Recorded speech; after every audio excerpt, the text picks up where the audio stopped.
Over 20 years ago, I coined the expression think big, and it's been a part of my life ever since.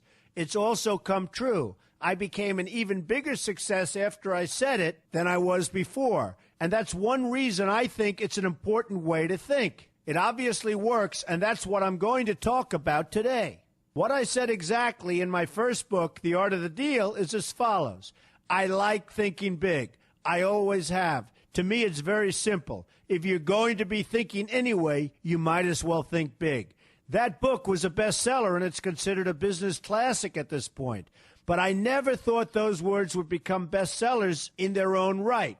It's an interesting point that I'm famous for two very short statements. Think big and you're fired. But let's stick to the first one for today. And I'd suggest strongly that you pay attention so that you won't have to hear the second one. Thinking big starts with the details and grows from there. Because I'm a builder, I'm very aware of the importance of having a good foundation. You can't take chances in construction. You can't be haphazard and say, well, maybe this will work, maybe it won't, so let's try it and find out. Because a lot of people will be at risk. I have to know if something will work or not. Every inch has to be accounted for. In other words, thinking big starts with being thorough.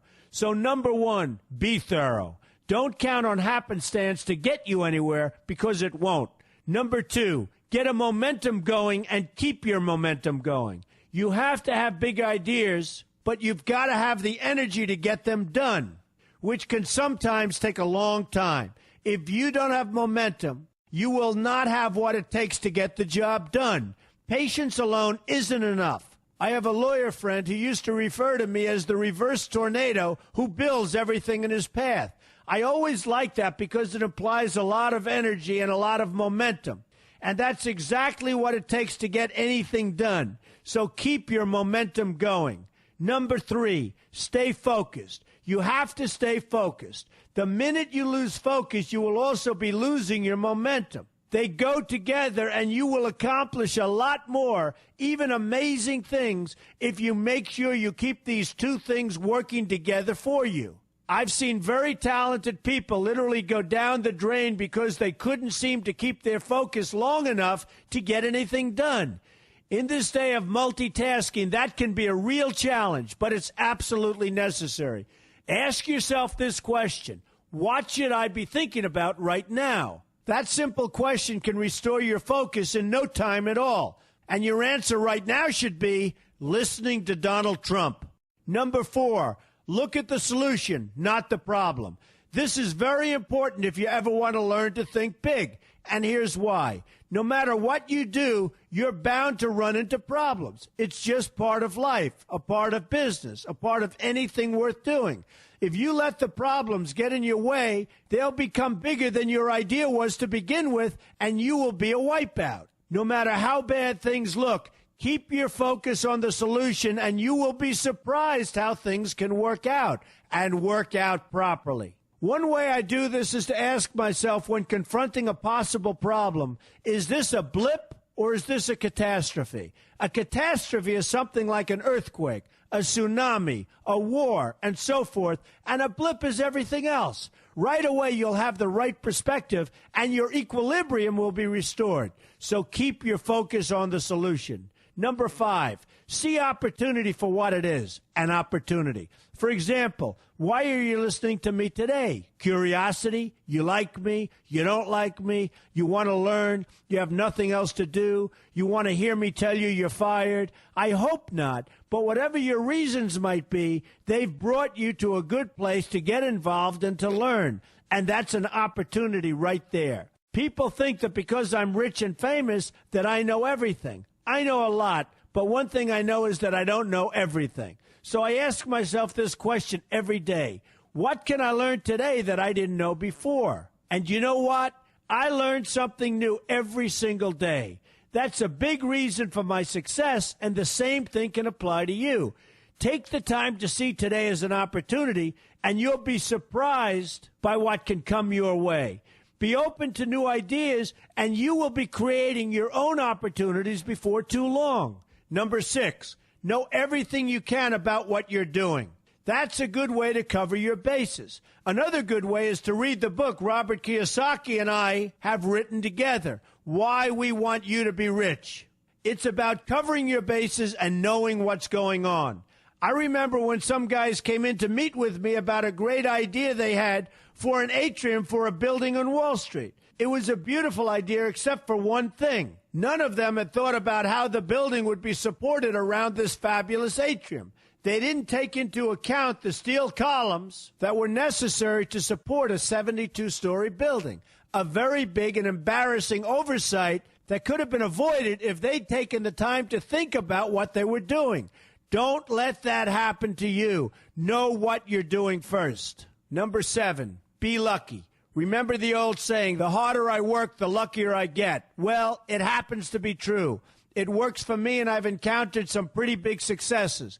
But this goes along with something that's absolutely necessary for great success. Be passionate. You have to love what you're doing if you want to be successful at it.